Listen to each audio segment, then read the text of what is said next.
Hi everyone, Chris Yonke here from Exit Realty. As part of default advocation, I wanted to educate those who are in foreclosure or headed towards all foreclosure and the alternatives to that outcome.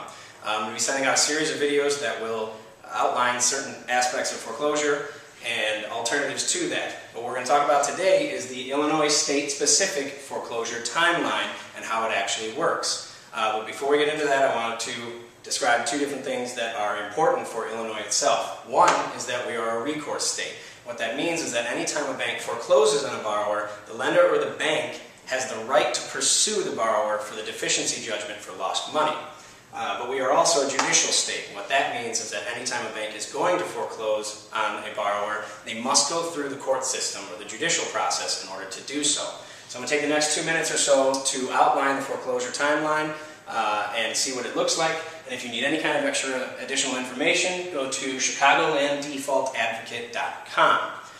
So typically, in the beginning, if there are 3 to 4 missed consecutive payments with no interference whatsoever, which means no call for a loan modification or no call to the lenders whatsoever, then you will receive an NOD, or a notice of default. Now what that means is it's the actual date that a homeowner will receive foreclosure papers, typically done by a sheriff or somebody in law enforcement or even by certified mail.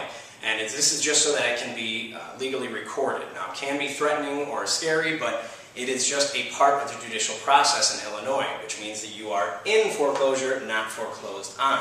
Now prior to this, you probably would have gotten some calls or some letters from law firms or debt collectors letting you know that you were in danger of being foreclosed on. But again, to interpret, that means that you were going to receive the notice of default. Typically at the time that you receive the notice of default, you would also receive a court summons or court appearance. And without giving any kind of legal advice on this, typically a majority of people don't end up going to this court date, but always contact a lawyer and attorney to make sure that that is the right choice for you.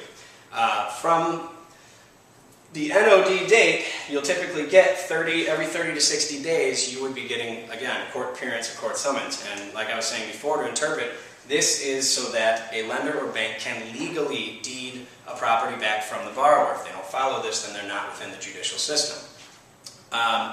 Roughly from the NOD date until the actual property is foreclosed on, it's about 210 days or 7 months, and this is again without any kind of interference. There are many ways to delay this timeline, and there are many creative ways to act in your best interest in relation to the foreclosure. Well, the best thing that I can do or suggest for you to do is to, 1, get the proper advice up front.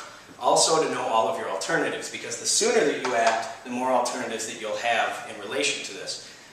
Look for more videos coming out. I will send some more videos out about different aspects of the timeline or different processes that go along with it. Also, if you need to see any more information on it, please go to chicagolanddefaultadvocate.com.